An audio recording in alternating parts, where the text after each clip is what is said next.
Reporting in Loudoun, Kelly Vaughn, WUSA 9. So big decisions are coming about the future of how we get around the D.C. area. Next week, leaders will roll out a long-term plan shaping what's next for trains and buses. Today, we got a preview of what the future could look like for MARC, VRE, and Amtrak. Matt Gregory is live outside of Union Station this afternoon. Matt, why is this necessary?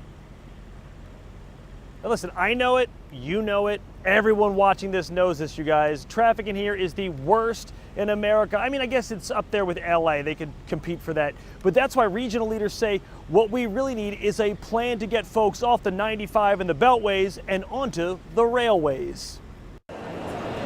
Inside Union Station every day, tourists and visitors may trot through, but the real backbone of passengers is commuters. We ain't gonna talk about the traffic.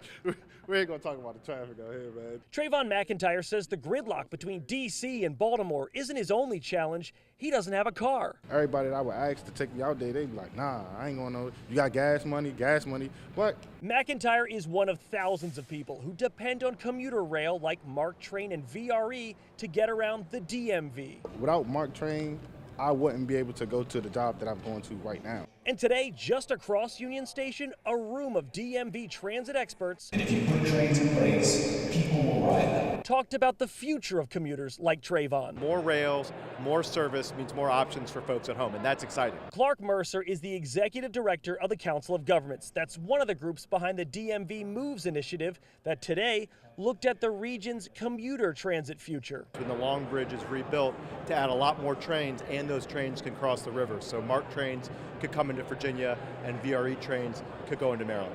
Their wish list includes new stops, new lines, and expanded service. But Mercer says the challenge ahead is clear. We've got to go to Annapolis, got to go to Richmond, got to go to D.C. to get that funding. And not far from their meeting, the people relying on it, like Trayvon. How else can we get around state to state?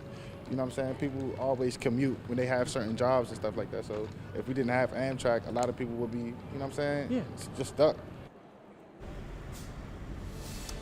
All right, so next week, DMV Moves will present its plan, right? What gets prioritized, what it looks like overall, and probably the most important, where's the money come from? How do we get all three legislatures on board with a regional transit plan? At Union Station, I'm Matt Gregory. Back to you guys.